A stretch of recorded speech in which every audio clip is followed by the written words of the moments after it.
Negotiation आपको अपने product को ज़्यादा प्राइस पर सेल करने का उपाय देता है। नमस्कार, मैं हूं प्रणव कुमार और आज मैं बात करने वाला हूं सेल्स प्रोसेस में निगोशिएशन के बारे में।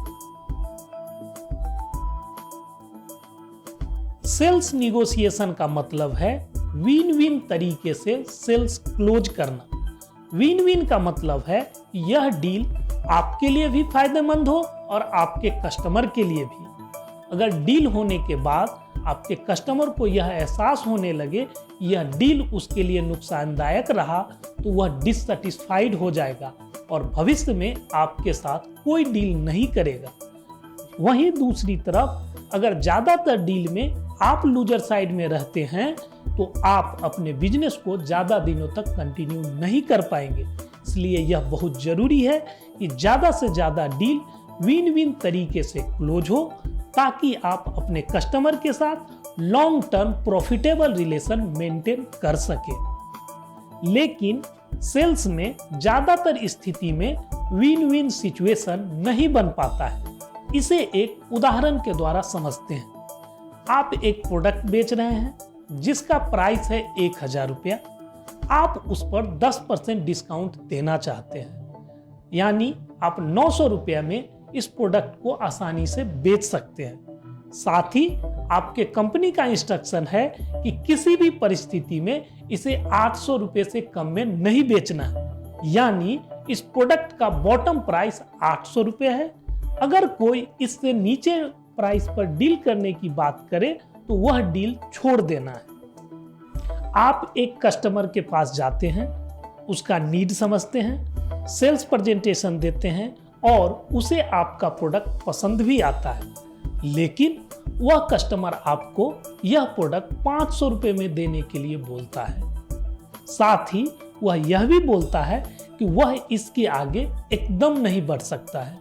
तो इस परिस्थिति में आप क्या करेंगे?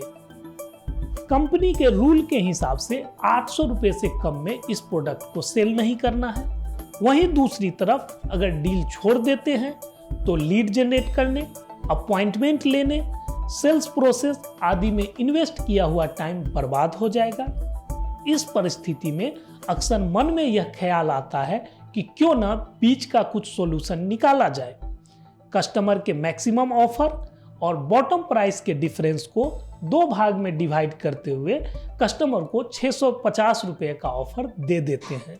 डील कैंसिल होने से तो अच्छा है, कुछ तो आएगा।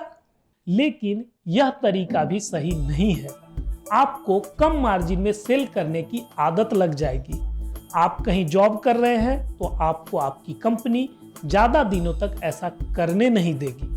अगर आपका खुद का बिजनेस है तो आप कभी प्रॉफिट नहीं कर पाएंगे और इसका नतीजा यह होगा कि आप अपने प्रोडक्ट की क्वालिटी में गिरावट लाएंगे, उसके कुछ फीचर को कम करेंगे ताकि कम प्राइस में भी सेल करने से आपको कुछ प्रॉफिट हो सके। लेकिन यह डिसीजन और भी ज्यादा नुकसानदायक होगा। आपके कस्टमर का सेटिस्फेक्शन लेवल घटेगा और इससे आपका मार्केट खराब हो जाएगा। अब सवाल उठता है कि ऐसा क्या करें कि प्रोडक्ट को एप्रोप्रिएट प्राइस पर सेल किया जा सके। सबसे पहले यह समझते हैं कि किस परिस्थिति में आपका कस्टमर प्राइस कॉन्शियस हो जाता है। जब आपके कस्टमर को यह लगता है कि आपके प्रोडक्ट और मार्केट में उपलब्ध अन्य प्रोडक्ट के बीच में बहुत ज्यादा अंतर नहीं है, आपका प्रोडक्ट और कॉम्पिटिटिव प्रोडक्ट कंपेरेबल है, उसके पास इस प्रोडक्ट को खरीदने के कई ऑप्शन उपलब्ध हैं, तब वह प्राइस बेस्ड बार्गेनिंग करता है। इसका मतलब यह भी है कि कस्टमर का आपके प्रति और आपके प्रोडक्ट के प्रति लॉयल्टी कम है।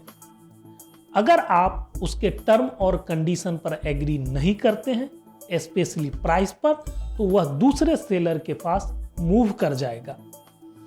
आप बहुत अच्छी तरह जानते हैं कि आपके प्रोडक्ट में और आपके कंपटीटर के प्रोडक्ट के बीच मुख्य अंतर क्या है और आपकी यह जिम्मेदारी है कि सेल्स प्रोसेस के द्वारा यह बात कस्टमर के दिमाग में बिठा दें। आप अपने प्रोडक्ट के स्पेशल फीचर, नई तकनीकी के प्रयोग, खरीदार के जरूरत के हिसाब से बदलाव के विकल्प आदि के बारे में बात कर सकते हैं। आपको अपने प्रोडक्ट या सॉल्यूशन का वैल्यू प्रोपोजिशन डिफाइन करके रखना चाहिए। वैल्यू प्रोपोजिशन का मतलब प्रोडक्ट के फीचर का लिस्ट नहीं है। वैल्यू प्रोपोजिशन का मतलब है कि जो कुछ भी आप बेच रहे हैं उसके बारे में कस्टमर के साथ स्पष्ट वादा। यह वादा अद्भुत होना चाहिए, अमेजिंग होना चाहिए और यह वादा ऐसा होना चाहिए जो आपको आपके कंपटीटर से तुरंत अलग कर दे। एक अच्छा वैल्यू प्रोपोजिशन मुख्य रूप से दो बातों को कवर करता है। पहला, किस तरह आपका प्रोडक्ट आपके कस्टमर के नीड और वांट को सेटिस्फाई कर रहा है।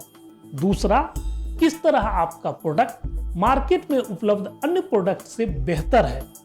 अगर आप इन दोनों बातों को अच्छी तरह एक्सप्लेन कर देंगे तो आपके कस्टमर का ध्यान प्राइस से थोड़ा अलग हट जाएगा। कस्टमर का ध्यान प्राइस से हटाने का एक दूसरा तरीका भी है, वह है निगोशिएशन के अन्य मुद्दों पर चर्चा करना। निगोशिएशन केवल प्राइस का ही नहीं होता है, निगोशिएशन अन्य मुद्दों का भी होता है, जैसे payment term, after sales service, delivery schedule, contract period, guarantee warranty terms, training आदि। आप अपने प्रोडक्ट से जुड़े सारे निगोशिएशन पॉइंट्स का लिस्ट बना लें, उसे अपने कस्टमर के महत्व के क्रम में सजा लें और फिर एक एक करके सभी मुद्दों पर चर्चा करें।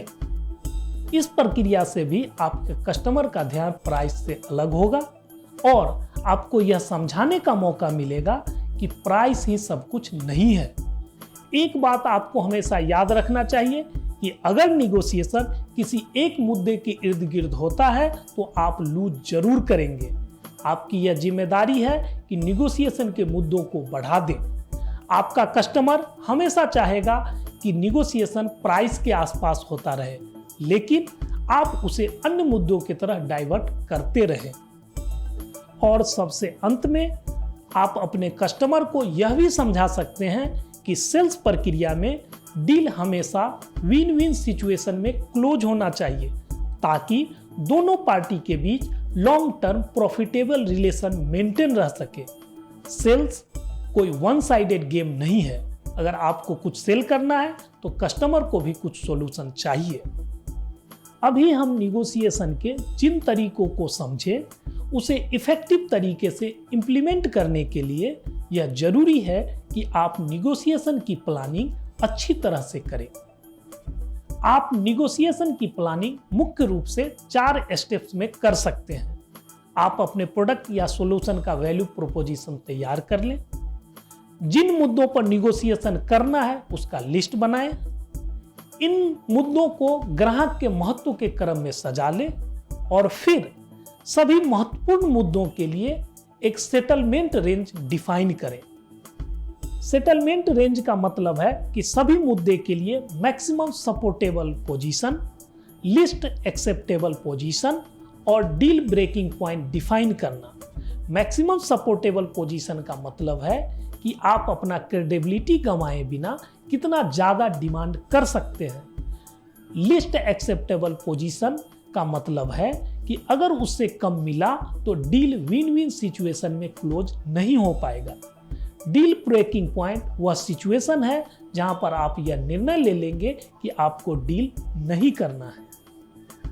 लिस्ट एक्सेप्टेबल पोजीशन और डील ब्रेकिंग पॉइंट के बीच ज्यादा डिफरेंस नहीं होना चाहिए। डील ब्रेकिंग पॉइंट पहले से निर्धारित करना चाहिए और निगोशिएशन टेबल पर इसे स्ट्रिक्टली फॉलो करना चाहिए। मतलब यह नहीं कि अगर आप थोड़ा और कम करते तो डील हो जाता। मतलब यह है कि आप सिद्धांत के पक्के हैं। आप अपने प्रोडक्ट का और अपने कंपनी का वैल्यू समझते हैं। आपके पीठ में भी रीढ़ का हड्डी है। आप इतने लचीले नहीं हैं कि सेल्स के लिए कोई भी समझौता कर लेंगे।